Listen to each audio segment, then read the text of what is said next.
ओम अज्ञानतिमिरान्धस्य ज्ञानाञ्जनशलाकया चक्षुरुन्मीलितं येन तस्मै श्री गुरुवे नमः। हरे कृष्णा। आज श्रीमद् भगवत गीता के तीसरे सत्र में आप सभी का हार्दिक स्वागत है। आज हम श्रीमद् भगवत गीता के प्रथम अध्याय के द्वितीय श्लोक को पढ़ेंगे। संजय उवाच दृष्ट्वा तु पाण्डवानीकं व्यूढं दुर्योधनस्तदा आचार्यम् उपसंगम्य राजा वचनम् अब्रवीत्। अर्थात संजय उवाच, संजय ने कहा, हे राजन, पांडु पुत्रों द्वारा सेना की व्यू रचना देखकर राजा दुर्योधन अपने गुरु के पास गया और उनसे ये शब्द कहे। यहाँ पर आपने सुना कि दुर्योधन को राजा कहकर संबोधित कर रहे हैं संजय, परंतु दुर्योधन तो राजा थे नहीं। तब आचार्यगण कहते हैं कि धृतराष्ट्र की अनुपस्थिति में दुर्योधन है वो वहां पे राजा की भूमिका निभा रहे हैं। राजा के जो निर्णय लेता है वो सारे के सारे निर्णय दुर्योधन ले रहा है। धृतराष्ट्र के मन में अनेक आसक्तियां थी, उसके कारण ही दुर्योधन को वहां पे राजा के रूप में संबोधित किया गया, क्योंकि दुर्योधन धृतराष्ट्र का नेतृत्व कर रहा है। अगर धृतराष्ट्र के मन में आसक्तियां नहीं होती तो युधिष्ठिर महाराज कब के राजा बन गए होते और इस युद्ध की भी आवश्यकता नहीं पड़ती। तब आचार्यगण कहते हैं कि आसक्ति हृदय को दुर्बल बना देती है। और धृतराष्ट्र के मन में कौन सी आसक्ति थी? अपने पुत्र के प्रति प्रेम, अपने विशेष रूप से अपने गद्दी के प्रति, गादी के प्रति लगाव, शासन करने की जो उनके मन में लालसा थी ना, वो विशेष रूप से उनके हृदय को दुर्बल बना रही थी। और अक्सर हमने देखा है कि पिता के गुण है वो धीरे धीरे अपने पुत्र के अंदर आ ही जाते हैं। पिता के अंदर हृदय की दुर्बलता थी और वो गुण धीरे धीरे दुर्योधन के अंदर भी आ गए। और इसका प्रमाण हमें प्रत्यक्ष रूप से सामने दिख रहा है कि पांडवों की युद्ध की व्यू रचना देखकर, सेना की व्यू रचना देखकर दुर्योधन भयभीत हो गए। अक्सर क्या होता है कि जो सेनापति होता है वो राजा के पास जाकर सेना के बारे में उनको बताता है, परंतु यहाँ पे दुर्योधन स्वयं राजा की भूमिका निभा रहे हैं, फिर भी अपने गुरु यानी द्रोणाचार्य के पास जाकर उनसे कुछ मंत्रणा करते हैं। तो उनके ये लक्षण हमें दर्शा रहे हैं कि किस प्रकार दुर्योधन है वो अंदर से भयभीत है, अंदर से हृदय उसका दुर्बल है। वो पांडवों की सेना की व्यूह रचना देखकर भयभीत हो गया। माता पिता के गुण है वो अपने पुत्रों के अंदर, अपनी संतान के अंदर किस प्रकार आते हैं। आपने सुना होगा कि जीजाबाई ने शिवाजी महाराज को किस प्रकार उनका मार्गदर्शन किया, उनको रामायण और महाभारत के हर एक प्रसंग का ज्ञान प्रदान किया। और रामायण और महाभारत के इतने सुंदर प्रसंगों को सुनकर शिवाजी महाराज का हृदय इतना शुद्ध हो गया, इतना सुदृढ़ हो गया कि वो आज भी हम शिवाजी महाराज को जब याद करते हैं ना, बड़े गर्व से याद करते हैं कि छोटे कद के होते हुए भी कितने महान महान कार्य के शिवाजी महाराज ने श्रेष्ठ भारत के रूप में भारत की नींव रखी। तो यहाँ पे दुर्योधन है वो धृतराष्ट्र के दुर्बल हृदय के कारण, धृतराष्ट्र ने ऐसा कोई भी उनको संस्कार नहीं दिया जो आगे चलकर दुर्योधन कोई महान कार्य करे। यहाँ पे बहुत ही सुंदर सिद्धांत स्थापित हो रहा है भक्तों कि हमें भी अगर अपने संतान को इस मुकाम पर देखना चाहते हैं कि वो आगे चलकर महान व्यक्ति बने, तो आज से ही, बचपन से ही हमें अपने बच्चों को श्रीमद् भगवत गीता, श्रीमद् भागवतम, रामायण और महाभारत के जैसे ग्रंथों का अध्ययन करवाना चाहिए, कहानी सुनानी चाहिए। और बचपन से जो बच्चे के अंदर हृदय पोषित होता है ना, उसके जो हृदय का विकास होता है ना, आगे चलकर वो जो अच्छे गुण उनके हृदय में भरे हुए ना, वो एक अच्छे चरित्र के रूप में उनका निर्माण होता है। धृतराष्ट्र सिर्फ आंखों से ही अंधे नहीं थे, वो आध्यात्मिक रूप से भी अंधे थे। आध्यात्मिक रूप से अंधा होना और भौतिक दृष्टि से अंधा होना, दोनों में बहुत अंतर है। उदाहरण के लिए बिल्वा मंगल ठाकुर, हालांकि वो आंखों से अंधे थे, उन्होंने अपनी दोनों आंखें फोड़ दी थी, परंतु आध्यात्मिक दृष्टि से इतना प्रगति किए हुए थे कि भगवान श्री कृष्ण को वो साक्षात देख सकते थे, भगवान की लीलाओं को देख सकते थे, भगवान के साथ आदान प्रदान करते थे। और उन्होंने इतने सुंदर सुंदर ग्रंथों का निर्माण किया, रचना करी कि आज भी उन ग्रंथों को पढ़कर हमारे हृदय को शुद्धता प्राप्त होती है, हमारा हृदय भक्ति के रूप में पोषित होता है, भगवान श्री हरि के श्री चरणों के प्रति आसक्ति, प्रेम उत्पन्न होता है। जो धृतराष्ट्र थे ना, हमेशा अपने आप को अंधा होकर लाचारी के रूप में प्रस्तुत करते थे। मैं तो अंधा हूं, भीष्म पितामह जब भी डांटते थे ना, मैं अंधा हूं इसलिए मेरे साथ इतना बुरा बर्ताव हो रहा है, मैं अंधा हूं इसलिए मुझे राजा नहीं बनाया गया। अंधा होना कोई लाचारी का चिन्ह नहीं है, यह हमारे पूर्व जन्मों के कर्मों का परिणाम हो सकता है, फल हो सकता है। परंतु आज हम देख रहे हैं कि दुनिया में ऐसे कितने सारे लोग हैं जो आंखों से तो अंधे हैं, लेकिन अपना जीवन का, स्वयं के शरीर का स्वयं जीवन निर्वाह करते हैं। हालांकि जो आंखों से देख रहे हैं वो एक जगह पे कहीं ना कहीं पड़े रहकर जीवन को बर्बाद कर रहे हैं, लेकिन जो आंखों से अंधे हैं वो अनेक प्रकार के ऐसे ऐसे कार्य कर रहे हैं जो हमारे लिए दृष्टांत प्रस्तुत करके जा रहे हैं। तो धृतराष्ट्र हमेशा अपने आप को अंधापन के पीछे छिपा के रखता था। आज भी अगर कोई व्यक्ति चाहे भौतिक दृष्टि से अंधा है तो उसको इस बात को हृदय में उतारकर जीवन को ऐसे मुकाम तक लेके जाए कि पीछे आने वाली पीढ़ियों के लिए एक दृष्टांत प्रस्तुत कर सके। भगवान श्री कृष्ण भगवद गीता में कहते हैं, यत यत आश्रति श्रेष्ठः तत् देवेतरो जन स यत प्रमाणम कुरुते लोक तद अनुवर्तते। जो महान कार्य, जो महान व्यक्ति जो कार्य करके जाते हैं, पीछे आने वाली पीढ़ी उनका अनुसरण करती है। यहाँ पे हमने पढ़ा कि किस प्रकार दुर्योधन है वो राजा होते हुए भी सेनापति के पास जाकर, अपने गुरु के पास जाकर उनसे मंत्रणा करते हैं। अगर कोई हम गलत काम करते हैं ना तो हृदय धड़कने लगता है, मन चंचल हो जाता है। अगर आपने कभी जीवन में कुछ आपसे गलती हो गई हो तो आपने अनुभव किया होगा कि हमारा मन है वो चंचल हो जाता है। हम सामान्य स्थिति में अलग होते हैं और जब कुछ गलत काम हो जाता है तो अलग स्थिति में बह जाते हैं, ऐसे ऐसे कार्य करने लगते हैं जिससे सामने वाले को स्वतः ही मालूम पड़ जाता है कि गलत काम हमने किया। एक 4 चोरों की कहानी बताऊंगा। एक समय की बात, 4 मित्र थे, चारों चोर थे, बहुत अच्छे मित्र थे। जब भी कोई चोरी करता था आपस में मिल बैठकर वो उस धन को लेते थे। एक बार दुर्भाग्य से उन्होंने एक राजा के दरबार में चोरी कर ली, तो वहां पे पकड़े गए। मंत्री के राजा के सामने प्रस्तुत किया गया। राजा ने कहा मंत्री से कि पता लगाओ चोरी किसने की है। चारों मुकर गए, बोले हमने तो चोरी नहीं करी। तब मंत्री बहुत बुद्धिमान था। मंत्री ने उनसे कहा कि मेरे पास ऐसे जादू है कि उससे मालूम पड़ जाएगा किसने चोरी करी है। उस मंत्री ने 4 लकड़ी मंगवाई और चारों को एक एक लकड़ी बांट दी और उनसे कहा कि उस लकड़ी में ऐसी शक्ति है कि जिसने भी चोरी करी होगी ना, रात भर में उसकी लकड़ी है वो 4 इंच बढ़ जाएगी। चारों चोर राजा के जो अतिथि गृह था ना, वहां पे उनको ठहराया गया।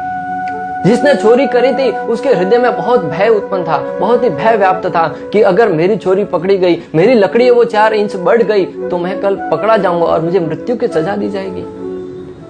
तो उसने रात में सोचा कि क्यों नहीं, मैं इस लकड़ी को 4 इंच बढ़ेगी उसको पहले से 4 इंच काट देता हूं ताकि 4 इंच बढ़ेगी तो दूसरों के लकड़ी के बराबर हो जाएगी।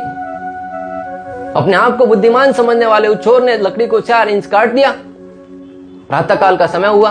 उस लकड़ी में ऐसी कोई शक्ति निहित नहीं थी कि जिससे वो 4 इंच बढ़े, परंतु कहते हैं ना चोर के पांव है वो कच्चे होते हैं। सुबह में मंत्री ने जैसे ही देखा कि उसकी लकड़ी है वो छोटी है और बाकी की लकड़ियां बड़ी हैं, तुरंत वो पकड़ा गया। मैं जो ये आपको यहाँ पे जो कहना चाहता हूं ना कि जिसने गलत काम किए हो ना, जो अधर्म का पक्ष ले रहा हो, वो अंदर से संचल हो जाता। दुर्योधन की भांति जिस प्रकार दुर्योधन अधर्म का साथ दे रहा था, इसलिए पांडवों के सेना की व्यूह रचना देखकर अपने गुरु के पास जाकर संचल मन से अनेक प्रकार की वार्तालाप करता है। और सेनापति तो भीष्म पितामह थे, लेकिन वो अपने गुरु द्रोणाचार्य के पास जाकर मंत्रणा करता है। तो यहाँ पे वो भीष्म पितामह का भी अपमान कर रहा है।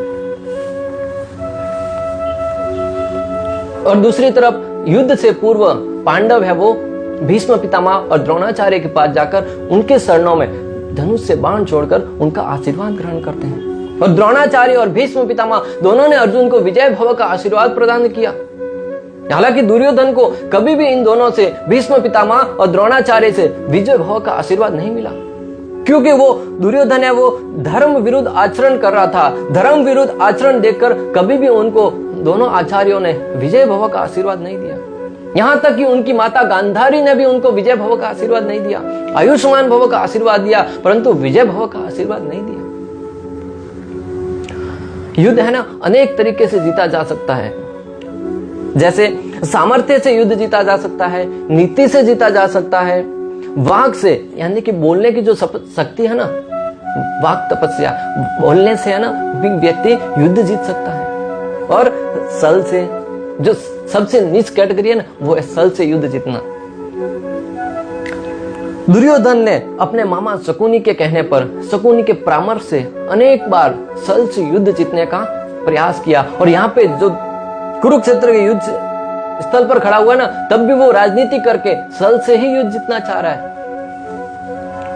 उन्होंने पांडवों के साथ अनेक बार सल किया। प्रथम बार उन्होंने बचपन से उसको ऐसी ट्रेनिंग दी गई थी, जब भीम और वो खेलने के लिए गए थे, तब भीम को जहर देकर उसको नदी में प्रवाहित कर दिया। नन्हा सा बालक, उनके अंदर कितना द्वेष और कितना क्रोध भरा था कि अपने ही भाई को जहर देकर पानी में बहा दिया। दूसरी बार उनको लाक्षागृह में उनकी माता कुंती के साथ जलाकर भस्म करने का असफल प्रयास किया। कौन करेगा ऐसा घिनौना काम? राजा होते हुए जब ऐसा घिनौना अपराध करेगा तो पीछे वाली प्रजा क्या सीखेगी भला?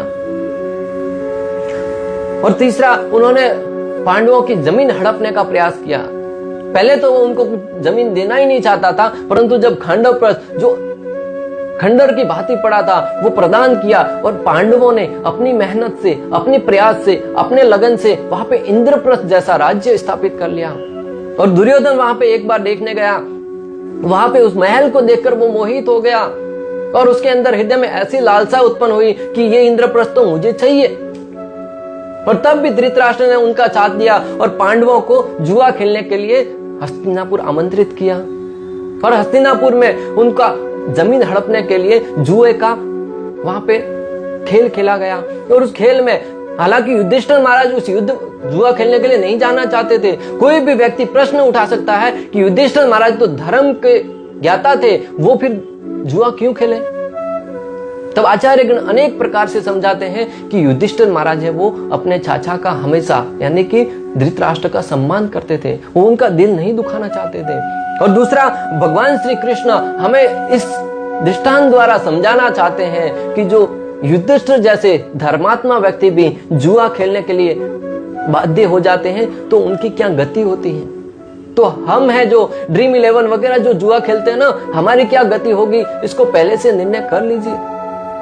जब युधिष्ठिर जैसे व्यक्ति की ये गति होती है, सारा का सारा धन दौलत, रुपया, पैसा, गाड़ी, यहां तक कि अपनी पत्नी को भी उस जुआ में लगा दिया, दांव पे लगा दिया, तो आप और हमारी क्या हालत होगी। इसलिए आपसे निवेदन करूंगा कि जीवन में शांति और सुख से जीना चाहते हैं ना, अपने परिवार के साथ मिलकर जीना चाहते हैं ना, तो इस जुए से दूर रहिए। ये ड्रीम 11, माई सर्कल 11, इन सब से दूर रहिएगा। और वहां पे उन्होंने सबसे बड़ा घिनौना अपराध किया, द्रौपदी का वस्त्र हरण करने का। जो अपराध किया ना, उससे उसी समय दुर्योधन की आयु है वो क्षीण हो गई थी। तभी से उनकी आयु की उल्टी गिनती शुरू हो गई थी। आचार्यगण कहते हैं कि जिसको श्री कृष्ण बचाना चाहते हैं ना, उनको भला कौन मार सकता है। राखे कृष्ण मारे के, मारे कृष्ण राखे के। जिसे कृष्ण बचाना चाहते हैं उसे भला कौन मार सकता है, और जिसे कृष्ण मारना चाहते हैं उसे भला कौन बचा सकता है। वृंदावन की घटना भक्तों, कथा से आप सब वाकिफ हैं। मैं सारांश में आपके सामने प्रस्तुत करूंगा उदाहरण देने के लिए कि वृंदावन में जब श्री कृष्ण नन्हे से बालक थे, तब उनके पिताजी हर साल की तरह उस दिन भी इंद्रदेव की पूजा करने के लिए सारा गांव मिलकर तैयारी कर रहे थे। तब श्री कृष्ण भागे भागे अपने पिता के पास गए और कहने लगे, बाबा बाबा क्या करने जा रहे हैं। पिताजी ने उसको समझाने का प्रयास किया कि रे तुम जाके खेलो, हम इंद्रदेव की पूजा कर रहे हैं। तब श्री कृष्ण तोतली भाषा में कहने लगे कि पिताजी इंद्रदेव की पूजा क्यों, हमें तो गिरिराज जी की पूजा करनी चाहिए। तब नंद बाबा कहते हैं कि इंद्रदेव हमें पानी देते हैं, बारिश करते हैं, जिससे हमारे खेतों में धान उगता है और हम अपने जीवन का निर्वाह करने के लिए वहां से आवश्यक सामग्री प्राप्त करते हैं। तब श्री कृष्ण कहते हैं कि इंद्रदेव का तो काम है पानी बरसाना, उनको उस स्थान पर नियुक्त किया गया है ताकि वो बारिश करे, तो उसमें वो कोई एहसान थोड़ी ना कर रहे। अगर हमें पूजा करनी है तो गिरिराज जी की करनी चाहिए, जो अपने ऊपर इतने सारे गैयाओं को आश्रय देते हैं, इतना सारा वहां पे घास उगती है, अनेक प्रकार के फल वहां पे लगते हैं, जिसे हम प्राप्त करके हमारे जीवन का पोषण करते हैं। और जो गिरिराज जी है वो भगवान से अभिन्न है, श्री कृष्ण का ही रूप माना गया है। तब नंद बाबा श्री कृष्ण की बातों को सुनकर मोहित हो गए और वहां पे इंद्रदेव की पूजा के स्थान पर गिरिराज जी की पूजा करी। अनेक प्रकार से वहां पे अनेक प्रकार के उपहार भेंट किए गए, अनेक प्रकार के भोज्य सामग्री प्रदान की गई। गिरिराज जी उनको दोनों हाथों से खाते गए और कहने लगे अणी और आने दो और आने दो। ऐसी प्रकार के बहुत सुंदर लीला हुई। अंत में उनको तुलसी किसी के कहने पर दी गई, तब जाके उनको संतुष्ट हुआ। सारे गांव का भोजन कर लिया। तब इंद्रदेव को पता चला कि इंद्रदेव की पूजा के स्थान पर गिरिराज जी की पूजा करी गई है। तब इंद्रदेव को क्रोधित हो गए और वहां पे मूसलाधार बारिश करने लगे। देखते देखते संपूर्ण वृंदावन है वो जलमग्न होने लगा। सारे ग्रामवासी इधर उधर भागने लगे, त्रायमाम करते करते श्री कृष्ण के पास आए। बोले कृष्ण, आपने कहा था और हमने जो कार्य किया उससे इंद्रदेव रुष्ट हो गए और आज हमारी ये दशा बनी हुई है। आप ही कुछ उपाय कीजिए, हम आपकी शरण में आए हैं। तब श्री कृष्ण सबको आश्वासन देते हैं कि चिंता की कोई बात नहीं। नन्हा सा श्री कृष्ण, कितना सुंदर अद्भुत उनका रूप होगा, जिसे देखकर समस्त ग्रामवासी अपनी सारी की सारी चिंताओं को छोड़कर उनकी शरण में आ गए।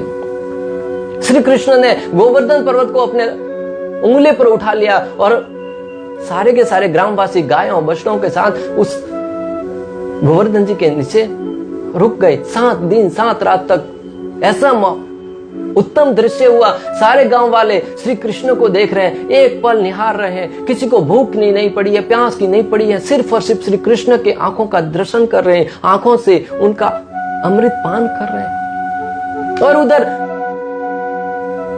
इंद्रदेव अनेक प्रकार से बारिश कर रहा है। अंत में वो थक कर श्री कृष्ण के चरणों में गिर जाता है और क्षमा याचना करता है। मैं आपको जो कहना चाहता हूं वो ये कि जिसको श्री कृष्ण बचाना चाहते हैं उनको इंद्रदेव भी उनका कुछ नहीं बिगाड़ सकता, तो फिर दुर्योधन तो कौन सी बड़ी चीज है। भगवान श्री कृष्ण ने हमेशा पांडवों की रक्षा करी। जो अज्ञानी व्यक्ति होता है ना, उसको हमेशा लगता है कि मैं ही सबसे बड़ा ज्ञानी हूं, मैं ही सबसे श्रेष्ठ ज्ञानी हूं। एक बार द्रोणाचार्य ने युधिष्ठिर महाराज और दुर्योधन की परीक्षा लेने के लिए दोनों को बुलाया। दुर्योधन से कहा कि जाओ और संपूर्ण राज्य में घूम कर आओ और किसी ऐसे व्यक्ति को पकड़ के लेके आओ जो सबसे श्रेष्ठ हो, गुणों में सबसे महान हो। तब दुर्योधन बड़े साव से निकल पड़े राज्य का भ्रमण करने के लिए। और युधिष्ठिर महाराज से भी द्रोणाचार्य ने कहा कि जाओ युधिष्ठिर, संपूर्ण राज्य में घूम के आओ और किसी ऐसे व्यक्ति को पकड़ के लेके आओ जो सबसे नीच व्यक्ति हो। युधिष्ठिर महाराज भी निकल गए। शाम का समय हुआ, दोनों वापस लौट के आए। दुर्योधन आया, दुर्योधन से पूछा गुरु महाराज ने, बोले कि अकेला हाथ खाली हाथ कैसे आ गया? अकेला है, तुम्हारे साथ कोई आया नहीं? मैंने कहा था कि जो सबसे श्रेष्ठ हो उसे लेके आओ। दुर्योधन का अहंकार तो देखो भक्तों। दुर्योधन कहने लगा कि मैंने संपूर्ण राज्य में घूमा लेकिन मुझसे श्रेष्ठ मुझे कोई भी नहीं मिला, इसलिए मैं स्वयं लौट के आ गया। तब गुरुदेव हंसने लगे और जब युधिष्ठिर से पूछा कि तुम भी खाली आता है, तो युधिष्ठिर महाराज कहने लगे कि गुरुदेव, मैंने संपूर्ण राज्य में भ्रमण किया लेकिन मेरे से नीच व्यक्ति मुझे कोई नहीं मिला। युधिष्ठिर महाराज के ऐसे शब्दों को सुनकर उनके साथ ऐसी घटना घटी कि वो जा रहे थे, एकादशी का दिन था, आज भी एकादशी का दिन है। एकादशी का दिन था, एक व्यक्ति कुएं में से पानी निकाल रहा था घोड़े को पिलाने के लिए, परंतु युधिष्ठिर महाराज ने जैसे देखा कि ये एकादशी के दिन भी पानी का सेवन कर रहा है, जैसे उन्होंने ये सोचा और देखा कि दूसरे ही पल वो पानी निकालकर घोड़े को पिला रहा है, तो उनको बड़ी लज्जा आई कि हम अपनी बुद्धि से किसी को जज करने लगते हैं, किसी का अवलोकन करने लगते हैं कि वो व्यक्ति ऐसा कर रहा है, उसके पीछे उसका ऐसा मंतव्य होगा। पर अंत बाद में उनको बड़ी लज्जा आई कि मैंने सोचा कि ये स्वयं पानी पी रहा है लेकिन ये तो अपने घोड़े को पिलाना चाहता है, तो मेरे से नीच व्यक्ति कोई हो ही नहीं सकता। तो यहाँ पे दुर्योधन है वो अपने आप को सर्वश्रेष्ठ गर्वित महसूस कर रहा है। जुआ खेलना इस जगत का सबसे बड़ा अपराध है। जुआ खेलने वाला व्यक्ति है ना, अपने परिवार का, अपने समाज का, अपने देश का, सबका दुश्मन होता है। जुआ खेलने वाले व्यक्तियों के घर है वो उजड़ जाते हैं। एक ऐसा व्यक्ति था, ये सत्य घटना है भक्तों, जिसे 5,000 की नौकरी तक नहीं मिल रही थी, परंतु उसने जैसे ही जुए का बिजनेस प्रारंभ किया ना, जुआ खेलना प्रारंभ किया ना, वो प्रतिदिन लाख रुपया कमाने लगा। परंतु व्यक्ति अपने साथ घटी हुई घटनाओं को बताते हुए कहता है कि मैं जब 5,000 की नौकरी नहीं मिल रही थी तभी मेरे पास बहुत बड़ा सम्मान था, मैं स्वयं के बारे में बहुत बड़ा सम्मानित महसूस करता था, परंतु आज जब मैं घर से निकलता हूं ना तो सारे गांव वाले कहते हैं कि जुआरी आ गया। तो ये जो धब्बा है ना, ये सबसे बड़ा अपराध है, सबसे बड़ा पाप है। नीति से धन कमाने पर ही आपका मूल्य बढ़ेगा। आप अपनी मेहनत से, अपने परिश्रम से भले कम पैसा भी कमाएंगे ना, आपका जीवन निर्वाह होता रहेगा, परंतु अगर गलत तरीके से धन कमाएंगे तो आपका तो उपहास उड़ेगा, साथ ही साथ आगे आने वाली आपकी पीढ़ियों को भी लोग ये कहकर बिठा देंगे, ये कहकर शुभ कर देंगे कि तुम्हारे पिताजी ने ये काम करे हैं। और अंत में मैं आपसे इतना कहना चाहूंगा कि श्रीमद् भगवत गीता जो है ना, भगवत गीता एक ऐसा ग्रंथ है, वो हर एक व्यक्ति को आईना दिखा देता है। यहाँ पे दुर्योधन को अपना आईना दिखाया कि किस प्रकार वो अधर्मी व्यक्ति है, अर्जुन को अपना आईना दिखाया किस प्रकार पहले बड़ी बड़ी डींगे मारा था, लेकिन जैसे युद्ध क्षेत्र में आया वो अपनी हृदय की दुर्बलता को छिपा नहीं पाया। यहाँ पे युधिष्ठिर महाराज के जो असलियत थी वो उनके सामने आ गई, और मामा शकुनी के जो कपट था, छल था, वो सबके सामने आ गया। और हमको भी स्वयं को श्रीमद् भगवत गीता की दृष्टि से जब देखेंगे ना, तब हमारे अंदर क्या भरा पड़ा है। हम अपने आप को बड़ा नेक व्यक्ति कहते फिरते ना, बड़ा नेक व्यक्ति मानते ना, लेकिन भगवत गीता की दृष्टि से देखिए तब आपको अपनी असलियत सामने आएगी। और ये है भगवत गीता असली आईना हमारा। हम मिरर के सामने, शीशे के सामने खड़े होकर बड़े सांप से सजते धजते हैं और हम सोचते हैं कि बड़े सुंदर दिख रहे हैं, परंतु भगवत गीता की दृष्टि से जब देखेंगे ना, तब हमारे अंदर कितने दोष हैं, कितने अवगुण हैं, उनको निहार कर जब बाहर निकाल कर उनको शुद्ध करने का प्रयास करेंगे ना, तब हमारी प्रगति होगी। इसलिए हर एक व्यक्ति को अगर वो अपने आने वाले पीढ़ी को कुछ उपहार देना चाहता है ना, तो श्रीमद् भगवत गीता का ज्ञान प्रदान कीजिए, श्रीमद् भागवतम का ज्ञान प्रदान कीजिए, रामायण के मूल्यों के बारे में समझाइए। और जब उन ग्रंथों को आप पढ़ाएंगे ना छोटी छोटी कहानी के माध्यम से, तब बच्चे का हृदय वो पोषित होगा और उसके चरित्र का निर्माण होगा। तो आज के सत्र में अंत तक हमारे साथ बने रहने के लिए आप सबका तहे दिल से, हृदय से बहुत बहुत धन्यवाद। हरे कृष्णा, जय श्री राम। तो श्रीमद् भगवत गीता की जय, श्रीला प्रभुपाद की जय। हरे कृष्णा कृष्णा कृष्णा हरे हरे, हरे राम राम राम हरे हरे।